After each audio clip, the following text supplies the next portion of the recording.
it's going to come to pass. Let me move very quickly here to Psalm 69, 22, and it's 22nd chapter, but also if you look at Psalm number 69, look at verse 1, 2, and 3. Save me, O God, for the waters have come to my neck. I sink deep in the mire, but there is no foothold. I have not come into deep waters, and the flood sweeps over me. I am wearing my cry. My throat is parched. My eyes grow dim, and I'm waiting for the Lord. Right. The reason I want to highlight that is you must understand, how can somebody be in water, in a flood, and get thirsty? How can you have an abundance of something around you that you need, but it does you no good? It's like a drowning man in the ocean. He's full of water, but he can't drink the water. That's right. Because salt water will kill him. But you there where you can get something that's going to sustain your life, but yet see what you need is right there at hand, but you can't do anything with it. All right, all right. God is trying to let us know sometimes you're going to have some stuff right in front of you that you need, but you can't do nothing with it.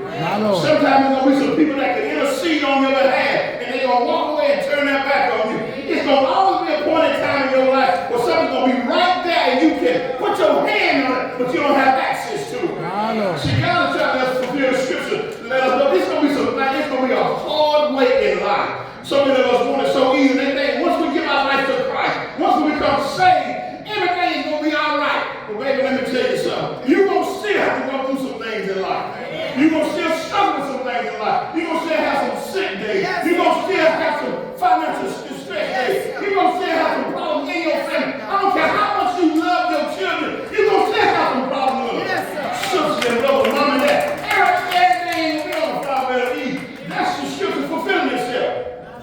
There will be mothers against daughters. That's right. Father against son. The scripture must be fulfilled. And what Jesus is telling us is that even though we're living here on this earth, the scripture got to be fulfilled. Let me move on to my last point. I don't want you to ring the bell on. Give me a minute.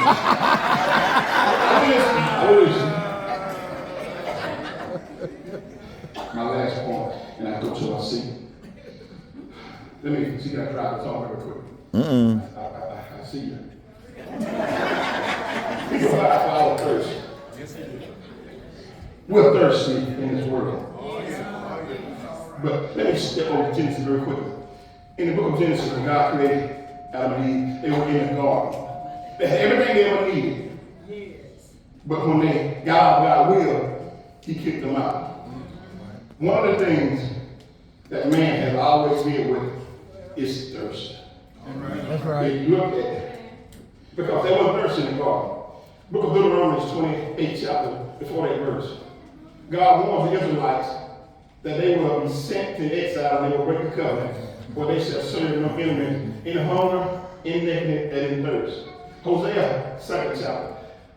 Plead with your brother Israel, put away your whoring from your face, your adultery from your breast, lest you have a parched land and you thirst. The reason I'm bringing that in, one thing that God cursed the Israelites with is that they will always be thirsty. Physically thirsty. Yes. They're going to want some things. But as he did that, he sent a prophet, Isaiah. Isaiah prophesied that God people will forsake them and they will always be thirsty. God wanted them thirsty because he wanted them to always want something that will fulfill them, something that will sustain them.